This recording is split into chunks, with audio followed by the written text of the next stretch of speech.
بسم اللہ الرحمن الرحیم۔ حضرت موسیٰ علیہ السلام کے زمانے میں ایک شخص ایسا تھا جو اپنی توبہ پر کبھی ثابت قدم نہیں رہتا تھا۔ جب بھی وہ توبہ کرتا اسے توڑ دیتا، یہاں تک کہ اسے اس طرح کرتے کرتے 20 سال گزر چکے تھے۔ اللہ تعالیٰ نے حضرت موسیٰ علیہ السلام کی طرف وحی کی، میرے اس بندے سے کہہ دو میں تجھ سے سخت ناراض ہوں۔ حضرت موسیٰ علیہ السلام نے جب اس آدمی کو اللہ کا پیغام دیا تو وہ بہت غمگین ہوا اور جنگلوں کی طرف نکل گیا۔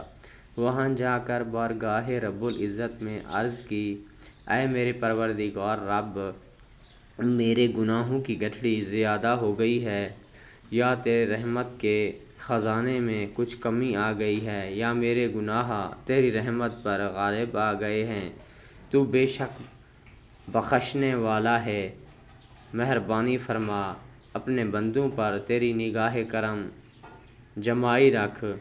تیرے عفو و درگزر سے کون سا گناہ بڑا ہے؟ تو کریم ہے، میں بخیل ہوں، کیا میرا بخل تیرے کرم پر غالب آ گیا ہے؟ اگر تو نے اپنے بندوں کو اپنی رحمت سے محروم کر دیا تو وہ کس کے دروازے پر جائیں گے؟